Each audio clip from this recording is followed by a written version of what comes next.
Greg's not feeling very good, but I'm excited. Greg always ends up giving me the best shows. So you guys, today on the Con-Versation, I have Stephen Schneider, and we were talking beforehand about such an amazing conversation. So you guys, to warn you, my video game nerd flag is going to fly so high today, and I'm awesome. I'm so excited. But Stephen, tell us a little bit about what you write in and how you inspire others to express their creativity. That is a great question, which I always love, because I'm not just a writer. My brand, my focus is on helping kids with their future and working with parents to teach them like that we're not doing enough for our kids for the way the future is changing. So the books I write are middle grade fantasy, partly because I tried to write adult thrillers and I just can't do that. I'm not a good enough writer. I'm just not in that headspace. I really am a kid at heart, so it fits very well. And a lot of what I do is the books themselves are part of what I do to work with parents, teachers, educators, to work with their kids to encourage them to write. And the first step in that is reading. So I try and write books that kids want to read. See, I love that. It's more about inspiring others to write. And so you write books to inspire others, especially kids, right? Because I feel like it's something, you know, as someone that has like a 3 and a 2-year-old, they love books and reading them at this age. But I feel like when they start going to school and stuff, some of that, in a sense, kind of, you know, dies down because they're buried in homework and all those things. And so inspiring them to kind of let that creativity side come across, I think, is amazing. So how long have you been doing that? Which part of it? I've been working with kids since my kids were born. And even before that, I was in Scouts growing up and I didn't leave. I became an assistant and a Scoutmaster, and I stayed working with kids. Then when my kids were born, I was softball and baseball coach and soccer coach. And I was Cub Master and Scoutmaster and actually a Girl Scout leader.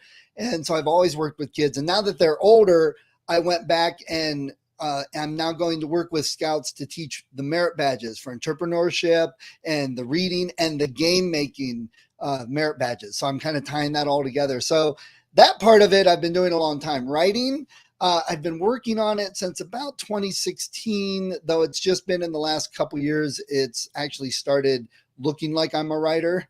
So it's just now getting out there.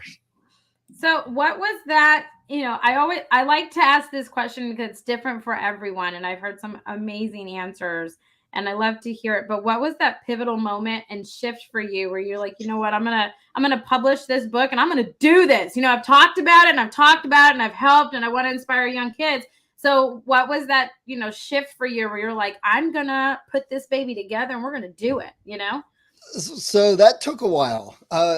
When I was Girl Scout leader, I realized that the books the girls were reading were not focused for girls. There wasn't, they were reading general books or books that had boys as the hero and all that more than anything.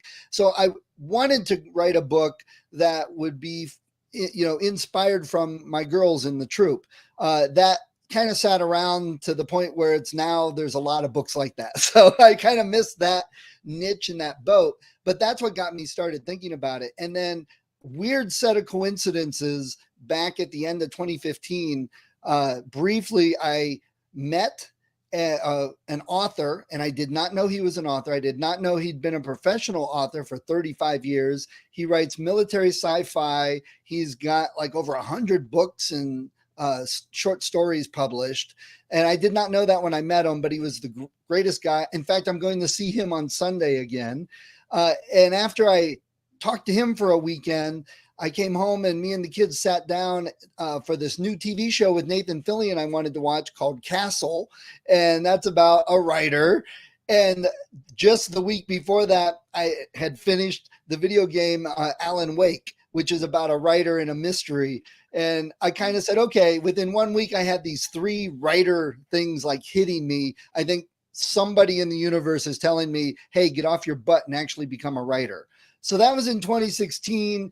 And it wasn't until the last couple years, some personal things happened that I said, okay, I need to quit fooling around. I need to either do this and make it work, or I need to move on and do something else. So I'm making it work. I'm pushing myself and getting it out there. And I think the hesitancy was just my own being scared of the rejection or problems and things. And it's going way better than I would have thought. I should have done it a couple years ago.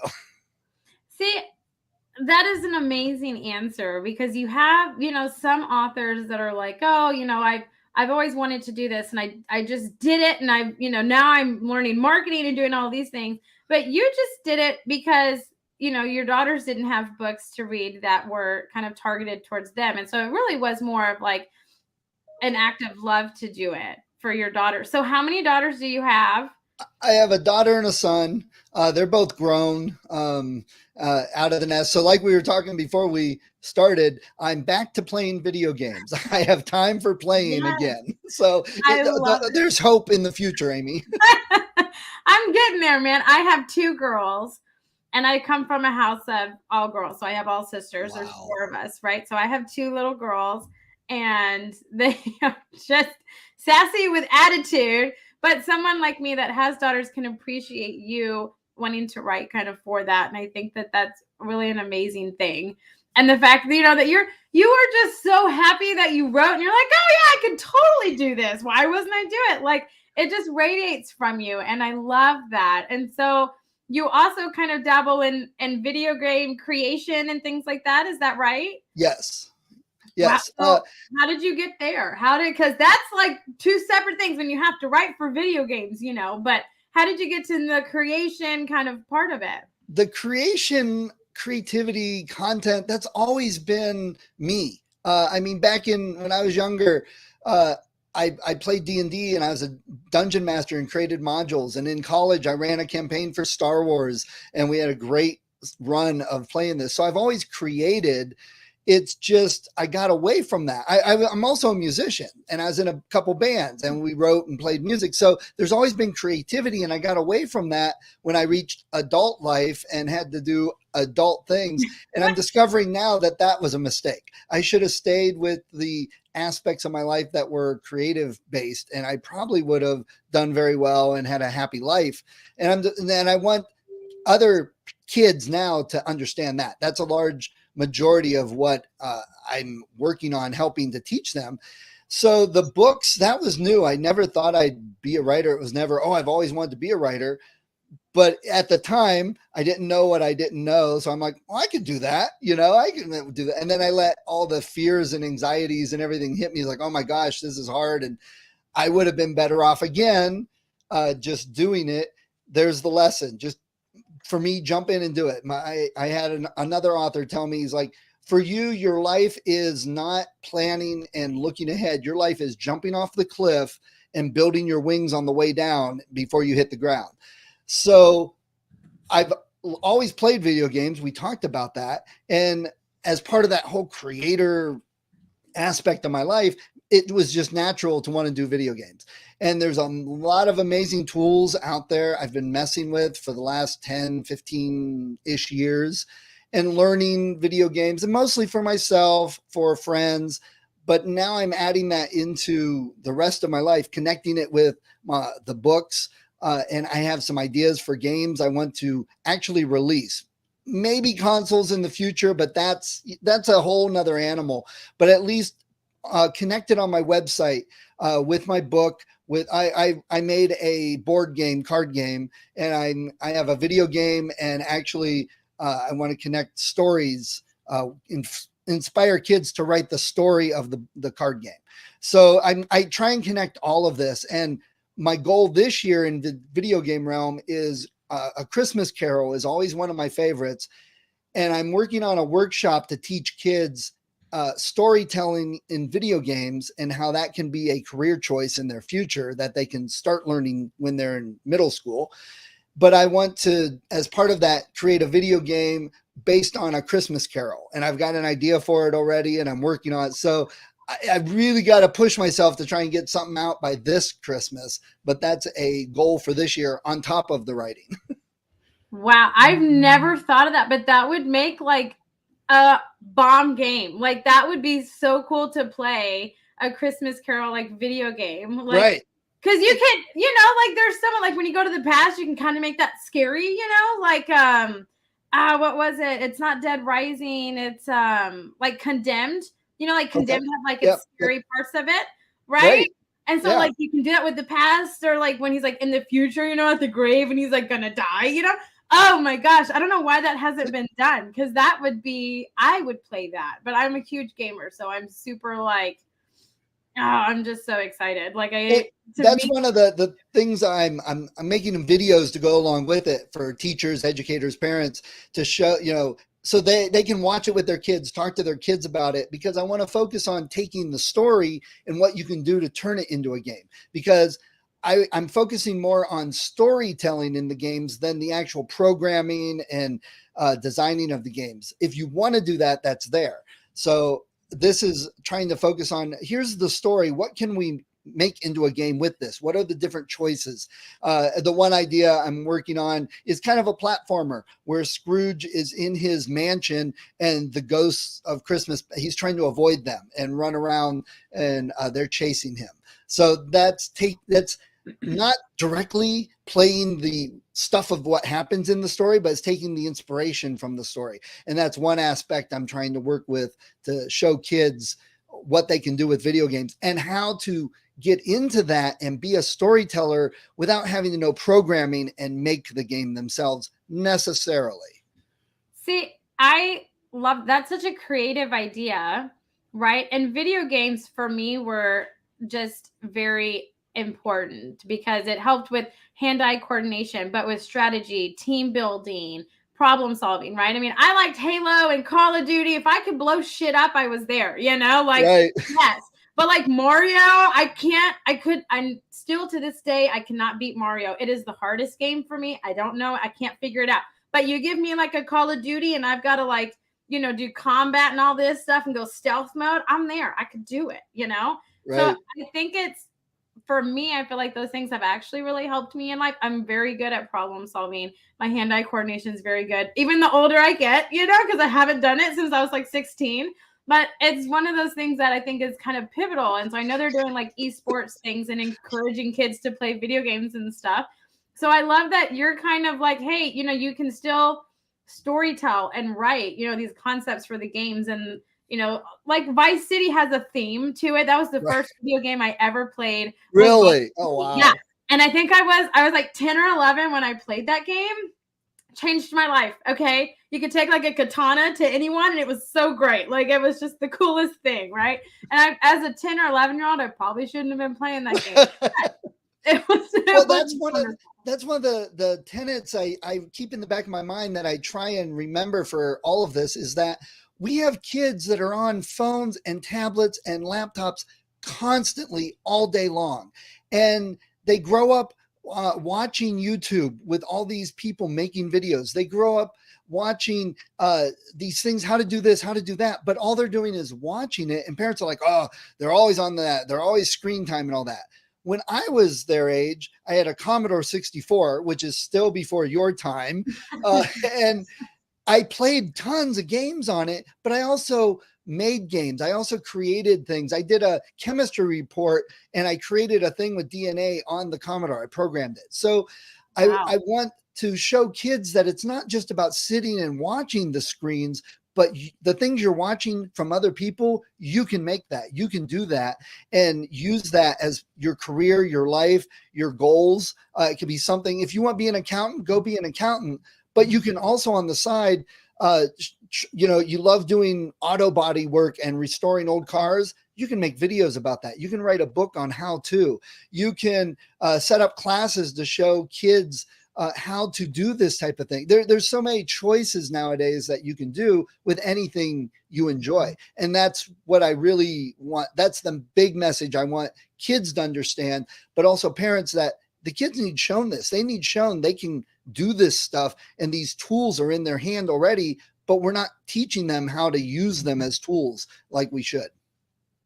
See, I love that because it's just something that I feel like isn't really talked about. You know, like a lot of it, like my husband's a prime example. He's like, too much screen time. They can't have that. I'm like, no, they are learning so many things, right? Like for little kids, because I have little kids, you have like ABC mouses on the computer and they're learning to read and do all of these things and kind of adapt, but it's showing them different ways to do it. Like computers and screen times and video games and all that isn't going away, right? It's helping. I mean, a lot of schools and stuff now have inserted, you know, different video games and stuff to play to help kids learn, especially kids, you know, with disabilities and things like that. It really can help them.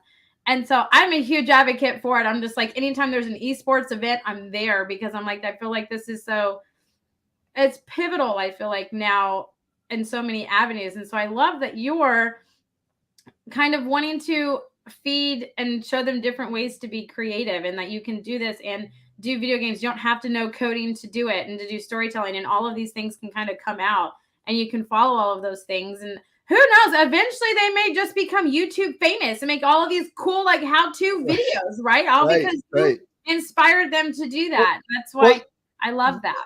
One of the things I've learned is our video game industry is a bigger business as an export for the US, and it's a bigger business in general than football or baseball. Yet we have no problem taking our kids to football, baseball practice 3, 4, 5 nights a week, having them spend 2-3 hours a night after homework doing these things. And that's fine. That's acceptable. Who knows? They might become, a pro sometime, but the chances are they're not. They can enjoy it. And I love that. That's fine. That's not what I'm saying. But if we say, hey, my kid's going to spend 2 or 3 hours a night learning how to code video games, it's like, video games. There's so much screen time. People resist it.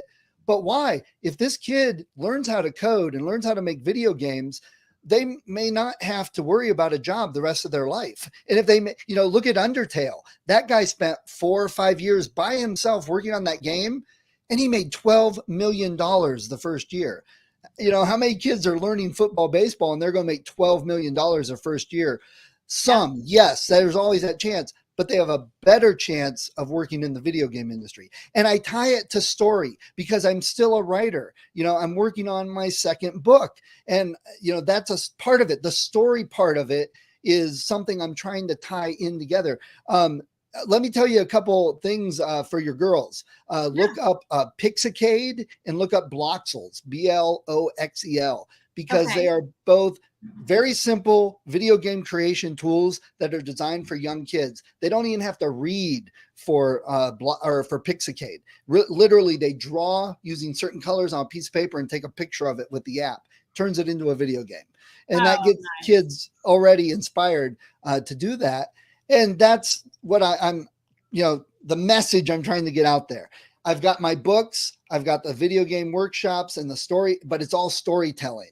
And that's something we need a little bit more of because your girls are young, they probably can tell you stories. Maybe they're not the best stories. Maybe you don't even understand the story, but kids have imaginations and they have stories. So if we encourage them to tell us the stories, we encourage them to write them down. We encourage them to turn it into a video game. We encourage to use their imaginations, how that can affect their lives. It's untold the things they can do with that. See, I think that's something that's important. Like I had no idea about those, and my kids draw, and they like those little I call them my bingo markers, because they're like little dots. But right. They love to do things and stuff like that. And so if they have something like that that'll put motion and stuff to it, it encourages them to be more creative and to play with their imagination, which is, as a parent, all that I want. Right. Right. I love those kinds of things. But Stephen, I feel like we could go on and on in a conversation. Greg limits me to 15 to 20 minutes. Yep. I can't believe it. But if people want to get in touch with you or they want to check out your books or kind of bounce some ideas off you, how can people get in touch with you or find your books? Website is sa-schneider, SCHNEIDER.com. And I'm working on getting a proxy for that, so it's a lot easier to say and type for people. But it's got my books on there. I'm working on it, updating it to get the books, the short stories, study guides to go with my books for teachers and educators, and the video links to all the videos I'm starting to create and work on with the workshops and kids. It's all getting up there. May not all be there right now, but it will be over the next coming weeks, months, etc. I love it. Well, Stephen, keep doing what you're doing and inspiring just children in general to feed their imagination, to become writers, and create video games and all of these resources that you have, because I find that they're pivotal. And if I can help you in any way, tag me in all of your stuff so I can help you, because I have a pretty big video game community. I know a lot of video gamers and things like that. So if I can help spread your message, please let me know. But you guys, Greg will be back for the next conversation whenever that is. I'm sure it's on Tuesday. But tonight on the Con Hour, we are speaking with the voice actor of Lion-O from Thundercats. And let me tell you, seriously, that's cool. I know, man. Hulu has the entire series of Thundercats, and I've been, practicing my Thundercat entrance. Okay. Nice. So it's going to be so much fun. So that's tonight at 6 p.m. Central. But until the next conversation, everybody, bye for now. Thank you.